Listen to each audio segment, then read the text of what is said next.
Every day, we bring you examples of the grim reality of this latest COVID surge.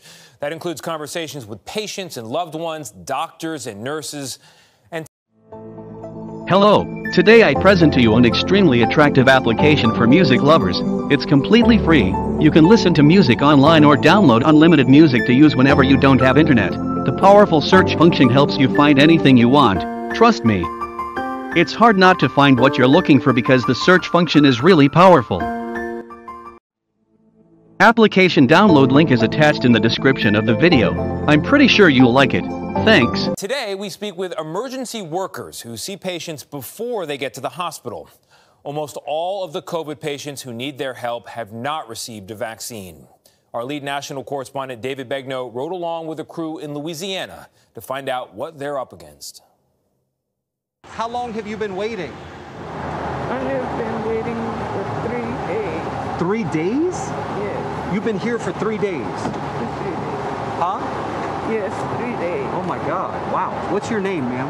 Julia. We were right there when 48-year-old Julia Clay was loaded into the back of an Acadian ambulance and transported to Our Lady of Lourdes Regional Medical Center in Lafayette, Louisiana.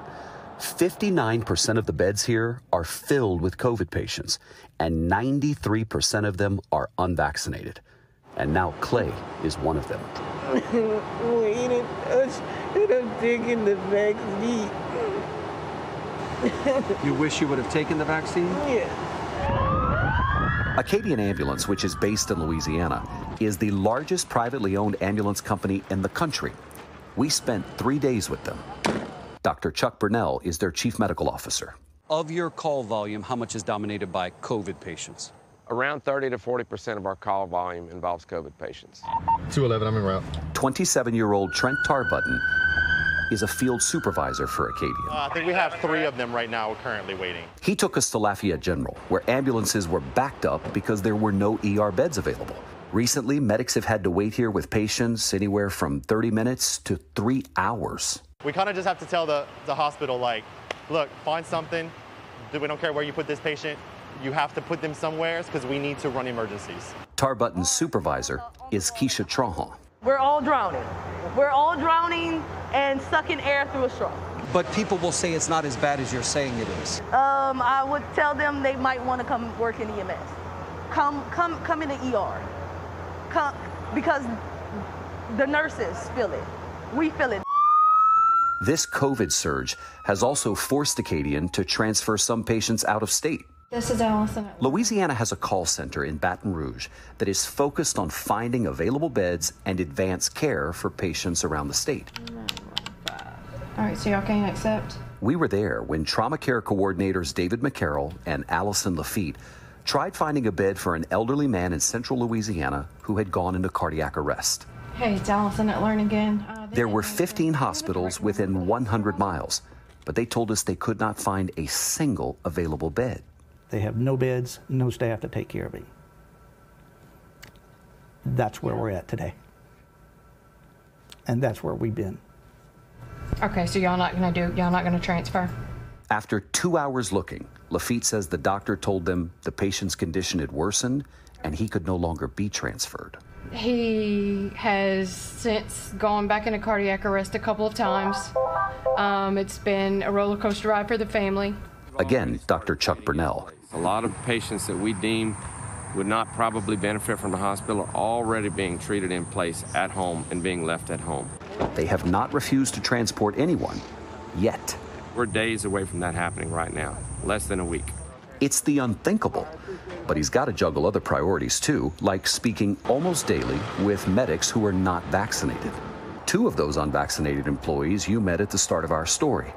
They are the 2 medics who transported Julia Clay, the COVID-positive patient, to the hospital. Transporting it, you're up close with it. Does that not change your opinion? No. Me and my family are very religious. We pray a lot. We've always been the type of people that we trust God. Are you vaccinated? No. No. Should I be? Yes. Yes, I should be vaccinated. That is very careless of me, because I do come in contact with other people. Will I be vaccinated soon? Yes. You have more exposure, than most anybody else. Yes. And you still hadn't gotten it. I haven't. And do I push it? Yes, I do. I push it. Yes, get you back. You mean push it in terms of, telling other people to do it? Yes, I do. But you haven't done it. I'm a hypocrite. If they were offering it right now, would you take it? Yes.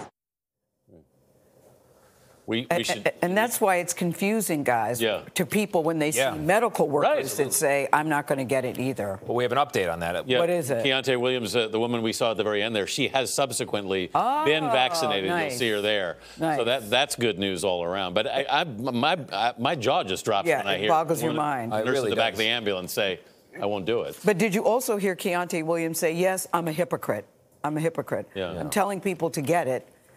I always say, please sounded just like listen she was to the doctor. She wanted to get it. She sounds like she was very busy. Her colleague, however, though, had different ideas about it. Well, what's most alarming? Tony, I don't even know how you could be too busy during this time. This Delta variant is no joke. Well, and I don't know how many than anything else. How many stories like this do you have to see? But the scary part isn't just that you will get sick. Yes. But now they're not even able to find beds for people in hospitals in some areas because they're so full. And if 30 to 40% of the calls for the ambulance are now COVID related, what about all the other calls that are happening anyway? Yeah. I worry about that. Right.